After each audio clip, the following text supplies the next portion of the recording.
Hi, I'm Jonathan Beggs, Country Director for Development Companions International, DCI, here in Uganda. I fell in love with this area back in my college days after being introduced to Uganda on a SPU sprint mission, and then later studying in East Africa for several years. But it was some years later that I was called back to serve and have been here full-time since 2005. DCI's mission, and mine, has been to work with local church groups to improve the lives of people living in rural villages. In 2005, I sat down with some church leaders in a church in the village of Gamatui above Sipi Falls, and they told me their dream of helping people make their own lives better, preventing disease and giving their children a better life expectancy, as well as increasing their income so they can feed those children and send them to school.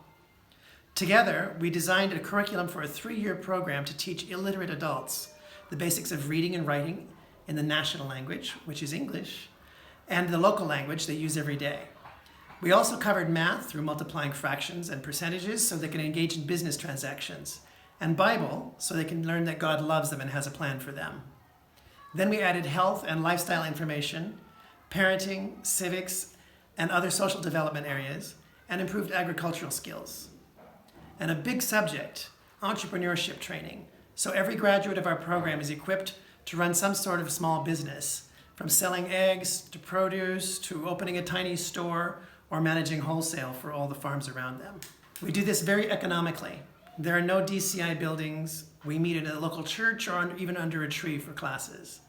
We do not use imported teachers. We rely on local people who already know the language and have training on how to teach before we then retrain them in our system. Except for me, our staff is made up entirely of Ugandans.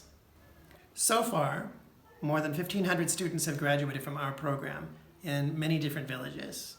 Right now we have 10 classes in 10 villages in eastern Uganda with many on the waiting list. We even have a number of pastors among our graduates who can now read the Bible for the very first time. DCI is entirely funded by donations from people like you. Our U.S. office is run by volunteers. We are pleased that all donations are used to fund the work here in Uganda in the villages. We have a waiting list of villages and even a city organization that want us to bring our classes to their areas to remove the barrier of illiteracy that is holding people back. But we need additional funding to help them. We solicit your prayers asking God to provide us the means to expand to reach more people.